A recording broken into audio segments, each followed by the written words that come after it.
ஆன்மீக மெய்யன்பர்களே வணக்கம். பென்னாகடம் பெருமைகள் பற்றி அறிவோம். கடலூர் மாவட்டம் திட்டக்குடி வட்டம் பென்னாகடம் எனும் திருத்தலம். அதுவே பெருமைமிக்க புண்ணிய ஸ்தலம். மூர்த்தி, தலம், தீர்த்தம் என்னும் முப்பெருமை வாய்ந்த திருத்தலம். பென்னாகடம் என்றால் பெண் கூட்டல் கூட்டல் கடம் ஆகும்.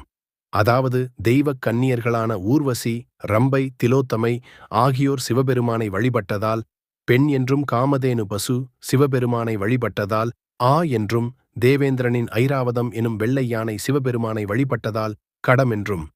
இவ்வாறு தெய்வ கன்னியர்கள் காமதேனு பசு, தேவேந்திரனின் ஐராவதம் வெள்ளை யானை ஆகியோர் சிவபெருமானை வழிபட்டதால் இத்திருத்தலம் பெண் கடம், அதாவது பென்னாகடம் எனும் பெயர் பெற்றது. ஓடுங்கும் பிணிப்பிறவி கேடன்றிவை உடைத்தாய வாழ்க்கை ஒழியத்தவம் அடங்கும் இடம் கருதி நின்றீரெல்லாம் அடிகள் அடி நிழல் கீழாம் வண்ணம் கிடங்கும் மதிலும் சூலாவி எங்கும் கொழுமணைகள் தோறும் மறையின் ஓலி தொடங்கும் கடந்தை தடங்கோயில் சேர் தூங்கானை மாடம் தொழுமின்